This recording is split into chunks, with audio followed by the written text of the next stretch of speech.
Severe weather and flooding are all possible today and into next week for the next several days.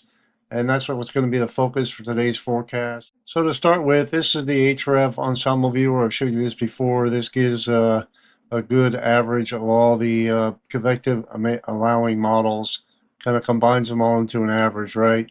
And we start off with this. Let me stop this real quickly with today's threat and that trough lifting out into the overnight hours, right?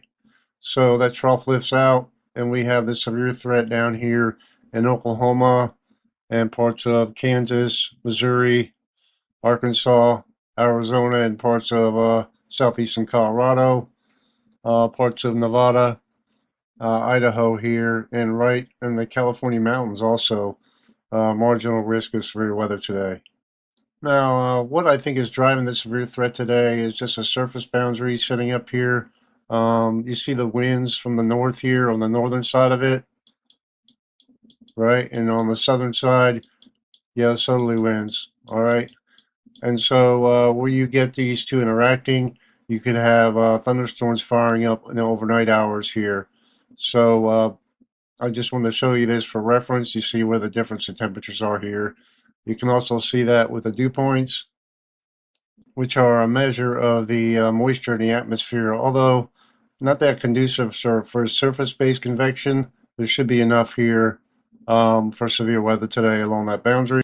And you can see here is also shear values and surface-based CAPE, although not that high. I mean, it's high enough, 1,000 to 1,500 joules per kilogram, which is enough to, without if you have other parameters in place here for severe weather to fire up.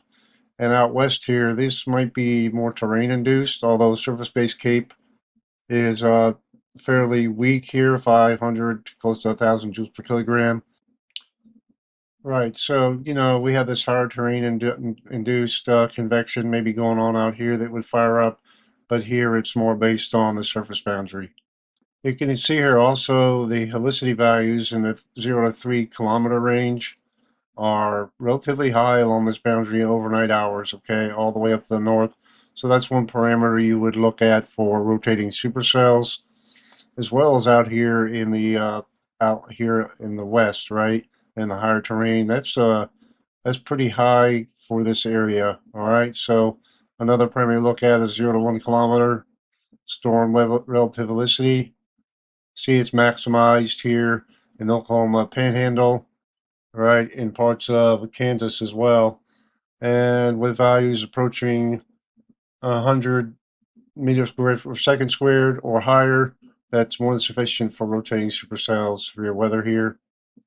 And you can see why the Storm Prediction Center has the hail outlined in a marginal risk here. You see the bullseye here where the expectation is you may have some hail, and you also show the max updraft velocity swaths here and these where these dots are, right? So that's one parameter we also look at.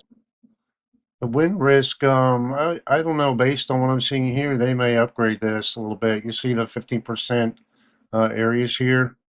We'll have to keep an eye on that.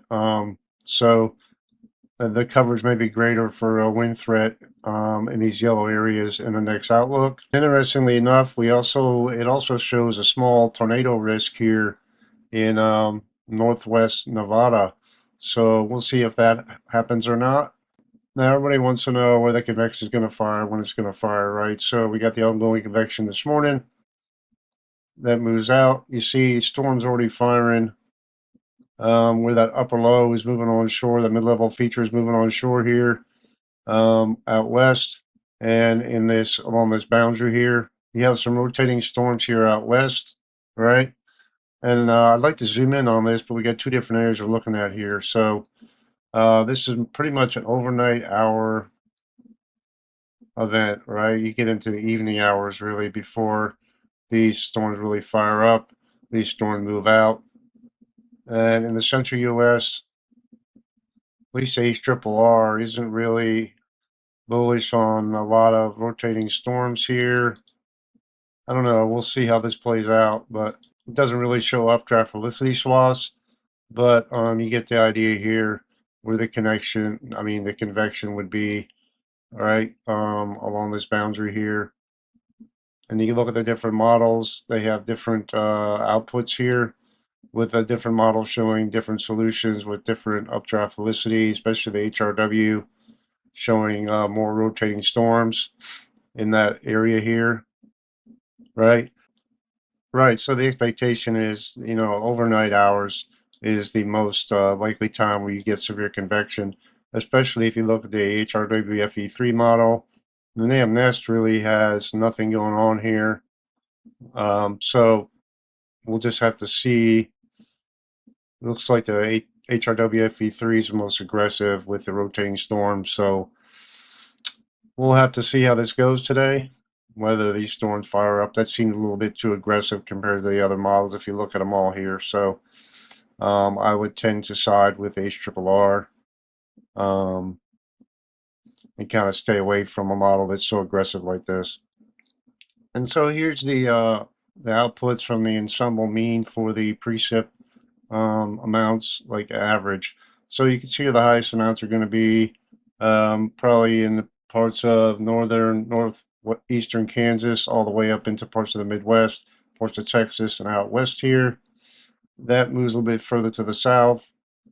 When you see the bullseye here, maybe about an inch of rain, and into Sunday, you see with a heavy rainfall. And this is an average. We could have more or less of this, right? So if we look at this, we can go to max, right?